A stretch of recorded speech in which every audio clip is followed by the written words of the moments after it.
Welcome back, my darlings.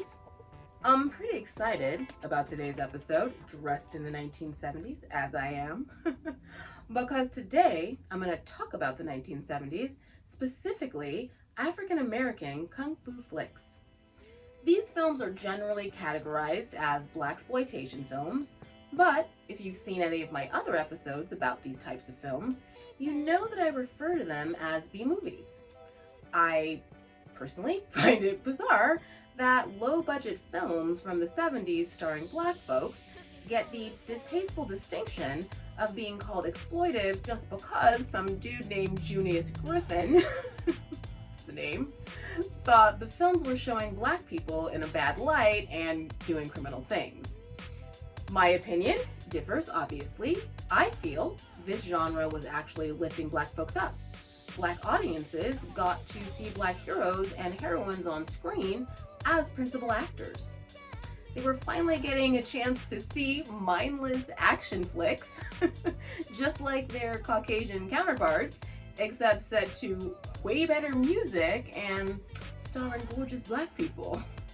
I mean, it's not the love. Sometimes they fought the white man, and sometimes they fought black villains. The same can be said for movies starring white actors.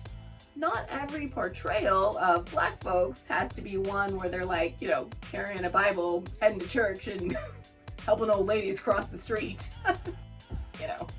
Yes, we want positive black role models, but it's okay that black people are afforded the opportunity to play baddies as well.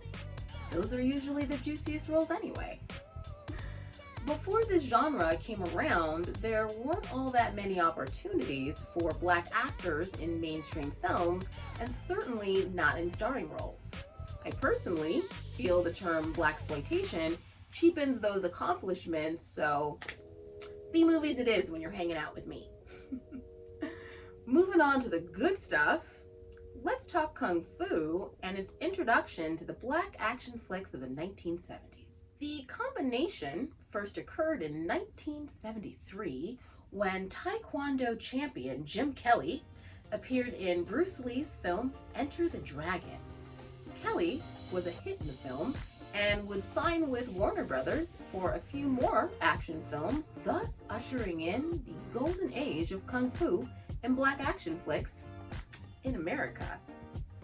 Ron Van Cleef, known as the Black Dragon, followed in Kelly's footsteps, but in Hong Kong, he was chosen to be in two classic kung fu films, The Black Dragon, which came out in 1974, and its sequel, The Black Dragon's Revenge, which came out in 1975. Both Ron and Jim were catapulted to B-movie stardom and helped to popularize the black action star worldwide. I'm going to give you a small snapshot of some of my favorite films in this genre. There are a lot more that I love, but we only have time for 5. I'm trying to keep these short. The first film I'm going to tell you about is called Black Belt Jones, and that one came out in 1974. It stars Jim Kelly, Gloria Hendry, and Scatman Crothers. In this one, the Mafia have bought up a bunch of land where a civic center is being built. Except they have not managed to buy the karate dojo owned by Pop Bird, who's played by Scatman. He refuses to sell his property to them. The Mafia Don orders one of his henchmen, who loaned Pop the money to build the dojo, to either get his money back or repossess the dojo. This is obviously a problem only Black Belt Jones can solve, so he's hired by Pop to protect the studio. Pop is killed by the henchman. Black Belt Jones not doing your job. Literally your only job, you didn't do it. Anyway, and we learn that Gloria Hendry, Pop's daughter, actually owns the studio.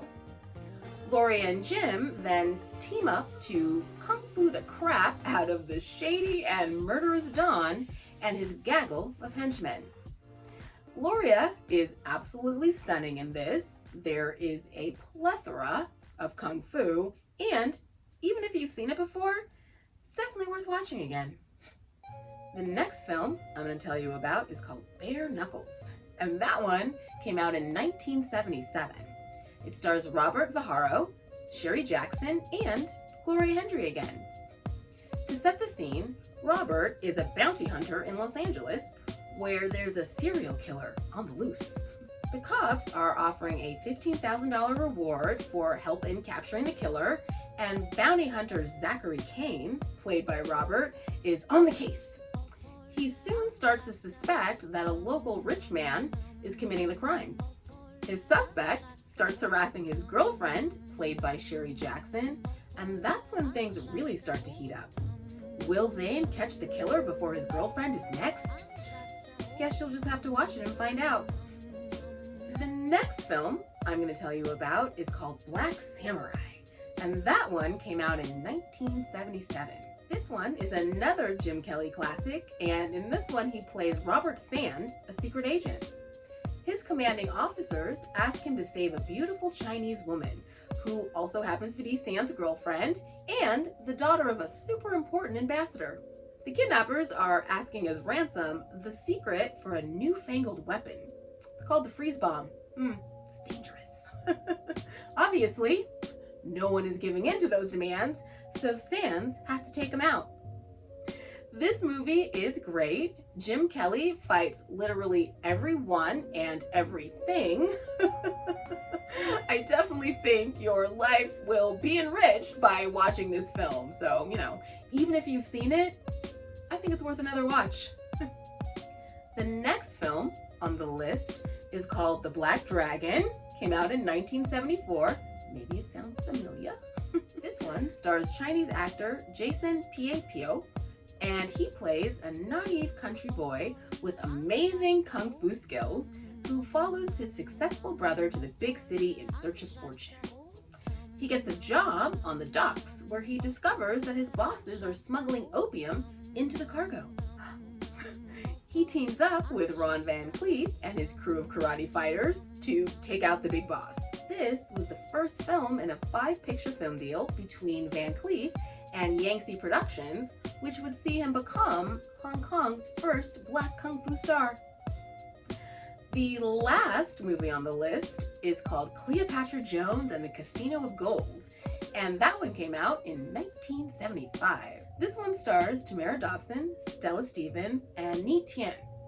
It's the sequel to Cleopatra Jones, which came out in 1973, and I love both films, but the fashion in this one is my favorite, so I chose to talk about this one. The story begins with 2 government agents being captured by the Dragon Lady, who's played by Stella Stevens. Tamara plays an undercover narcotics agent and travels to Hong Kong to rescue the agents and track down a major source of heroin. She teams up with a Chinese sidekick, Li Tian, and they attempt to shut down the drug trade and capture the Dragon Lady. This is a really fun film, chock full of kung fu and fantastic 1970s fashions, and I definitely think it's worth a watch. And that's it, my darlings. We're done. As always, if you liked what you saw, please like and subscribe. And I'll see you the Friday after next for some more old Hollywood and Black history. See you next time.